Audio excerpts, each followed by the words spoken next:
ये दोनों बाप बेटा ट्रैफिक जाम में फंसी कार में बैठे आपस में ही बहस कर रहे थे तो अचानक ही उनके सामने वाली वैन से धमाके वाले अंदाज में दरवाजा तोड़कर कोई उनकी कार पे हमला कर देता है। ये जो कार से निकले थे डर कर वापस कार में बैठ जाते हैं। हमला करने वाला कोई इंसान है या जानवर समझ नहीं आ रही। पाँव उसके किसी जानवर जैसे और उसके एक हाथ की जगह पैर था। पुलिस इस अजीब सी क्रिएचर को पकड़ कर ले जाती है और हमें पता चला है कि इस शहर में किसी बीमारी की वजह से इंसान जानवरों की शक्ल लेने लगे हैं। गवर्नमेंट इस बीमारी का इलाज ढूंढने में लगी है। फ्रांस्कियो जिसे हमने गाड़ी में देखा था उसकी वाइफ भी इसी बीमारी का शिकार थी जिसे हॉस्पिटल में एडमिट किया गया था। फ्रांस्कियो चाहता था कि वो अपनी वाइफ का खुद ख्याल रखे पर उसकी बिगड़ी कंडीशन की वजह से डॉक्टर उसे हॉस्पिटल में ही रहने का मशवरा देते हैं। वो उससे जब मिलने जाता है तो हमें उसकी शक्ल दिखाई जाती है जो बिल्कुल किसी जानवर से मिल रही थी। फ्रांस्कियो अपने बेटे को भी जब उसकी मॉम से मिलने का कहता है तो वो जवाब देता है कि क्या करूंगा मैं उनसे मिलके, अब तो वो मेरी बात भी नहीं समझ पाती। फ्रांस्कियो कहता है अरे वो तो तुम्हें देख के ही खुश हो जाएगी, तुम जाओ तो सही। फ्रांस्कियो जिस होटल में काम करता है वहाँ के लोगों ने उसे बताया है कि पास में ही एक नया हॉस्पिटल कंक्रीट से बनाया गया है जो कि ज्यादा मजबूत है क्योंकि वहाँ जानवर बने इंसानों को रखा जाएगा। राहत होने पर अब सभी बीमार लोगों को उस हॉस्पिटल में शिफ्ट किया जा रहा था पर गड़बड़ी की वजह से बस पानी में गिर जाती है। बहुत से ऐसे जानवर बने इंसान मारे जाते हैं और बहुत से गुम हो जाते हैं। रात में फ्रांस्कियो का बेटा भी अपने घर की विंडो में ऐसे ही एक इंसान को देखकर डर जाता है पर दोबारा देखने पे वहाँ कोई नहीं था। उसे लगता है कि ये उसका वहम है। फ्रांस्कियो को जैसे ही इस एक्सीडेंट का पता चलता है तो वो अपनी वाइफ का पता चलाने के लिए एक्सीडेंट वाली जगह पे जाता है और अजीब बात पुलिस ऑफिसर से उसे ये पता चलती है कि उसकी वाइफ ना मरे हुए लोगों में थी और ना ही जिंदा लोगों में, वो कहीं गुम हो गई थी। सीन का ठोकर हमें फ्रांस्कियो के बेटे को स्कूल में बच्चों के साथ टग ऑफ वॉर खेलते दिखाया जाता है जिस अकेले ने ही अपनी हारती टीम को कुछ ही मिनट्स में जिता दिया था। यानी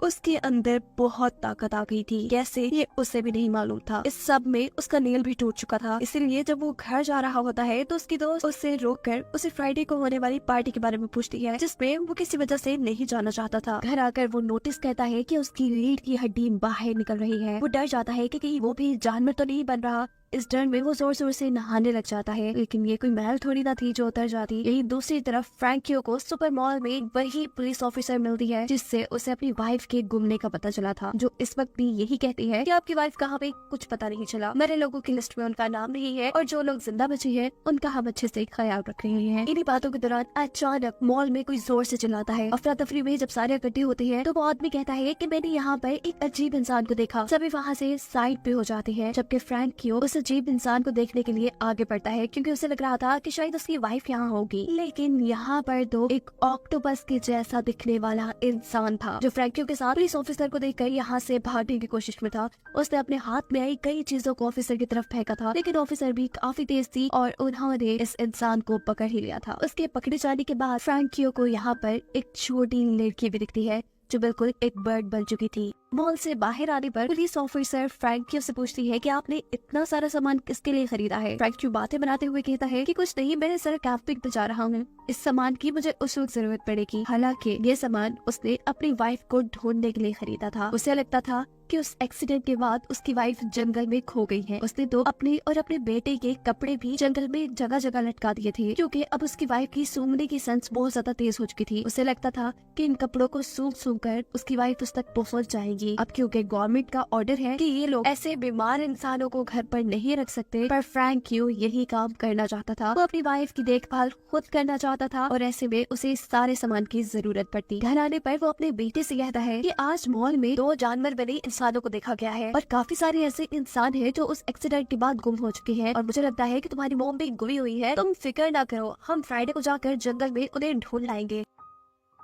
लेकिन अब तो फ्रैंकियो का बेटा फ्राइडे को एक पार्टी में जाना चाह रहा था क्योंकि आज उसे एक लड़की ने जो इस पार्टी में इनवाइट कर लिया था। फ्रैंकियो भी ना चाहते हुए उसे पार्टी में जाने की इजाजत देते हुए ये कहता है कि याद रखना 8 बजे से पहले तुम्हें घर आना है। इस पार्टी में सभी काफी मजे कर रहे थे और यहाँ अचानक ही फ्रैंकियो के बेटे को चक्कर आ जाते हैं। एक लड़की जो उसकी खराब हालत देखकर उसे टैबलेट देती है तो वो उस टैबलेट को खाने के बजाय किसी कुत्ते की तरह चाट लेता है, जिसके बाद वो बिना डरे जंगल में चला जाता है। सुबह जब उसकी आँख खुलती है तो वो जंगल में ही था। उसे ऐसे लग लग रहा था कि जैसे उसके गले में कुछ फंसा हुआ है। वो फौरन अपने घर आता है। उसके होंठ काफी ज्यादा बदल चुके थे, साथ ही उसका रंग भी बदल चुका था। उसके डैड जब उसे देखने के लिए उसके बाथरूम में आते हैं तो वो जल्दी से बाथरूम का दरवाजा बंद कर लेता है और अपने गले में हाथ डालकर कुछ निकालता है जो कि एक पंख था। ये लड़का अब समझ चुका था कि वो भी एक जानवर में बदलने लगा है। अब वो अपने डैड के साथ अपने डॉग को लेकर जंगल में अपनी मॉम को ढूंढने के लिए निकल पड़ता है। फ्रैंकियो का बेटा जोर जोर से यहाँ अपनी माँ को आवाज दे रहा था, लेकिन जब उन्हें कोई नहीं मिलता तो थक हार कर ये लोग यही सो जाते हैं। आधी रात में इनका डॉग अचानक जोर जोर से भौंकने लगा था और वो एक दरख्त के पास जाता है जहाँ ऊपर एक बंदर बना हुआ इंसान। उसे जब ये लोग चेक करने के लिए जाते हैं तो अचानक ही फ्रैंकियो के बेटे के ऊपर एक ईगल बना हुआ इंसान हमला कर देता है। इससे पहले कि वो फ्रैंकियो के बेटे को मार देता, उसके होंठ देखकर वो समझ जाता है कि फ्रैंकियो का बेटा भी बिल्कुल उसी जैसा है, यानी जानवर में बदल रहा है और ये उसे नुकसान नहीं पहुंचाएगा। अलबत्ता इस ईगल बने इंसान ने फिर भी कुछ चोटें फ्रैंकियो के बेटे को पहुंचा दी थी, इसीलिए फ्रैंकियो अपने बेटे को हॉस्पिटल लेकर जाने लगता है। पर वो नहीं जाना चाहता था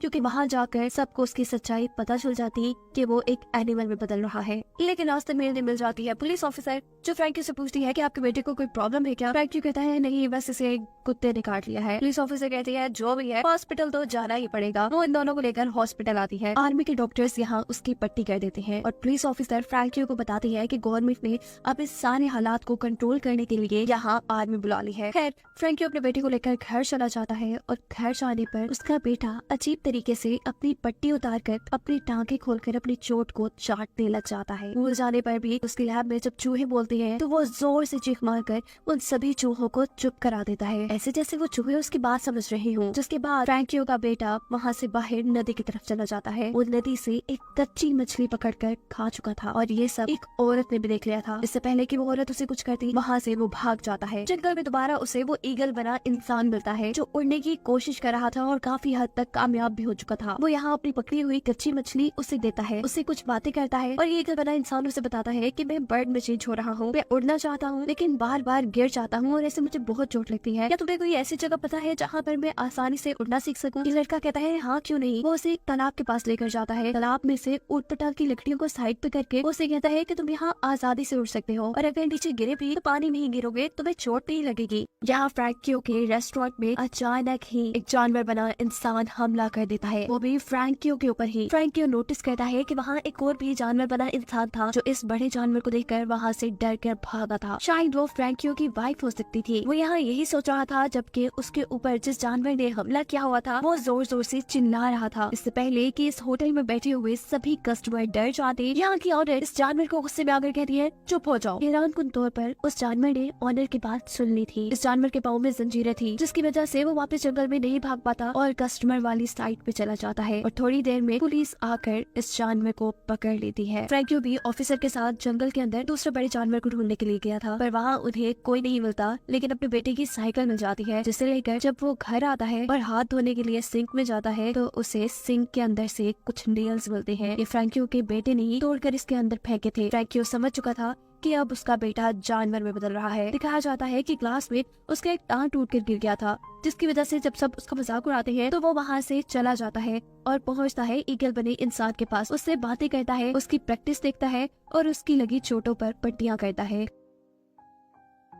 हराने पर अब उसके डैड उसे कहते हैं मुझे अपने हाथ तो दिखाओ। फ्रैंकियो का बेटा उसे अपने हाथ जब नहीं दिखाता तो अब उसे ये कंफर्म हो चुका था कि उसका बेटा एनिमल बन रहा है। फ्रैंकियो का बेटा भी इसलिए वहाँ से भागता है, लेकिन फ्रैंकियो उसे पकड़ लेता है। वो अपने डैड से कह रहा था प्लीज डैड मुझे छोड़ दे, मुझे ना पकड़े। पर उसके डैड कहते हैं नहीं, मैं जानता हूँ तुम्हारे साथ क्या हो रहा है, तुम जानवर में बदल रहे हो, तुम जैसे भी बन जाओ, रहोगे तो मेरे बेटे ही ना। बस मुझे बताओ कि तुम्हारे अंदर क्या चेंजेस आ रहे हैं ताकि मैं पता चला सकूँ कि तुम कौन से जानवर में बदल रहे हो। फ्रैंकियो का बेटा बताता है कि मुझे अब दूर दूर की आवाजें भी बहुत क्लियर सुनाई देती है और वो मेरे अजीब नाखूनों का आना। फ्रैंकियो पूछता है कि क्या तुम्हारे दोस्तों को ये बात पता है, जिस पर वो जवाब देता है कि नहीं, किसी को भी नहीं पता। वो अब अपने डैड यानी फ्रैंकियो से पूछ रहा था क्या आप भी मुझे मॉम की तरह जंजीरों से बात कर रखेंगे। उसके डैड कुछ देर के लिए खामोश हो जाते हैं और फिर बोलते हैं अभी तो नहीं, लेकिन आगे वक्त का पता नहीं है। अगले दिन फ्रैंकियो के रेस्टोरेंट में एक पार्टी थी। जब फ्रैंकियो का बेटा वहाँ आता है तो उसके नाखून काफी ज्यादा बड़े हुए थे। उसके डैड उसे डांटते हैं और कहते हैं कि तुमने ये नाखून क्यों नहीं काटे। अपने डैड का डांटना उसे इतना बुरा लगा था कि उसने अपने डैड को ही हमला करके जख्मी कर दिया था, लेकिन असल में फ्रैंकियो तो उसे लोगों की नजरों से बचाना चाह रहा था। वो भी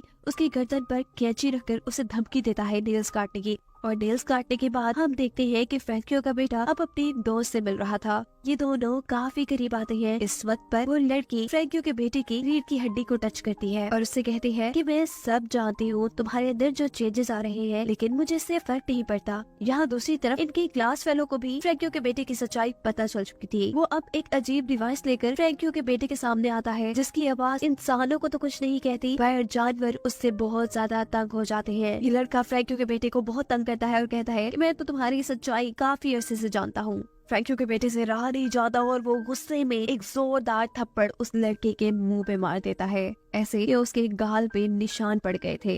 इन सारी चीजों की वजह से सिचुएशन भी बिगड़ चुकी थी। पुलिस और आर्मी अब जंगल के अंदर उसे ढूंढने में लगे थे और यहाँ पर उसकी मदद करता है वही ईगल बना इंसान जिसकी उड़ने में उसने मदद की थी। वो उड़ाते हुए को यहाँ से एक जंगल में ले जाता है। पुलिस और आर्मी भी वहाँ पहुँचते हैं। फ्रैंकियो का बेटा अब यहाँ पानी से होते हुए नदी की दूसरी तरफ चला गया था, लेकिन कार्स तो पानी में नहीं चल सकती थी, इसीलिए आर्मी वाले उनके ऊपर शूट करते हैं और वो ईगल बना इंसान जो फ्रैंकियो के बेटे का दोस्त बन चुका था, इस हमले से वो मर जाता है। फ्रैंकियो का बेटा उसने इस जगह को जैसे अपना घर मान लिया था। वो यहाँ फल खाता है और नदी में नहाता है। जब वो बाहर निकलता है तो उसकी कमर पे अजीब से निशान थे, यानी उसकी बॉडी बहुत तेजी से बदल रही थी। फ्रैंकियो का बेटा अब चलते चलते जंगल के ऐसे हिस्से में पहुंचता है जहाँ बहुत से उसी जैसे जानवर बने इंसान थे और यही उसे उसकी मॉम भी मिलती है, जिसने उसे स्मेल करके पहचाना था। वो इंसानों की तरह बोल तो नहीं पा रही थी, लेकिन अपने बेटे को बार बार एक गार के अंदर भेज रही थी, ऐसे जैसे कह रही हो कि ये तुम्हारे लिए सेफ जगह है। एमिल नोटिस करता है कि कुछ इंसान सांप में बदले थे, कुछ बंदर में एक सुअर बन गया था और एक बच्चा गिरगिट। यहाँ सब बड़े शांति से रह रहे थे इससे पहले कि यहाँ मिलिट्री वाले स्मोक फायर करते। ऐसा करने से यहाँ हलचल मच जाती है। आर्मी वाले एक खास डिवाइस की मदद से यहाँ कुछ आवाजें निकालते हैं, ऐसी आवाजें जो जानवरों को काफी परेशान करती थी। ये आवाजें फ्रैंकियो के बेटे को भी काफी परेशान करती है और ऐसे वो भी मिलिट्री वालों के हाथों पकड़ा जाता है। लेकिन वो बच्ची जो गिरगिट बनी थी वो पेड़ के ऊपर अपने आप को छुपाकर इनसे बच जाती है। पुलिस अब फ्रैंकियो के बेटे को लेकर शहर में आ चुकी थी, जहाँ पर उसके डैड पुलिस वालों से मिलते हैं और उन्हें कहते हैं कि ये मेरा ही बेटा है जो रात में वैसे ही जंगल में चला गया था। फ्रैंकियो का बेटा क्योंकि अभी तक इंसानों की तरह दिख रहा था, इसीलिए पुलिस वालों को शक नहीं होता। वो उसे एक पेपर देते हैं साइन करने के लिए। फ्रैंकियो का बेटा जब उसके ऊपर साइन नहीं कर पाता तो गुस्से में गुर्राता है और ऐसे पुलिस वालों को शक हो जाता है कि वो एक एनिमल में ट्रांसफॉर्म हो रहा है। वो उसे पकड़ने ही वाले थे, लेकिन यहाँ फ्रैंकियो पुलिस वालों को मारकर खुद उनके दिए पेपर पर साइन कर अपने बेटे को यहाँ से ले जाती है। जबकि वो ऑफिसर जिन्होंने मूवी के शुरू से ही फ्रैंकियो की मदद की थी, उन्हें अब पता लगता है कि कुछ तो गड़बड़ है, इसीलिए मिलिट्री अब उनका पीछा करने लग जाती है, जिसे देखकर फ्रैंकियो का बेटा घबरा जाता है और वो अपने डैड से पूछता है कि अगर इन लोगों ने पकड़कर मुझे हेल्थ सेंटर में बंद कर दिया तो क्या आप मेरे से मिलने आएंगे। फ्रैंकियो कहता है ऐसा हो ही नहीं सकता कि ये तुम्हें पकड़ पाए, मैं हूँ ना तुम्हारे साथ। यहाँ फ्रैंकियो का बेटा उसे ये भी बताता है कि मैंने जंगल में मॉम को देखा। फ्रैंकियो को भी ये सुनकर अच्छा लगता है। वो तेजी से अब अपनी गाड़ी को जंगल के बिल्कुल दरमियान में छोड़ देता है और अपने बेटे से कहता है जाओ तुम इस जंगल में आजाद रहना, तुम यही खुश रहोगे। बिना वक्त जाया किए फ्रैंकियो का बेटा वहाँ से भाग चुका था। फ्रैंकियो की आंखों में आंसू थे, खुशी के आंसू, क्योंकि उसने अपने बेटे को उनके ऊपर होने वाले गवर्नमेंट के टॉर्चर से बचा लिया था। और इसी सब के साथ ये कहानी यहाँ खत्म हो जाती है।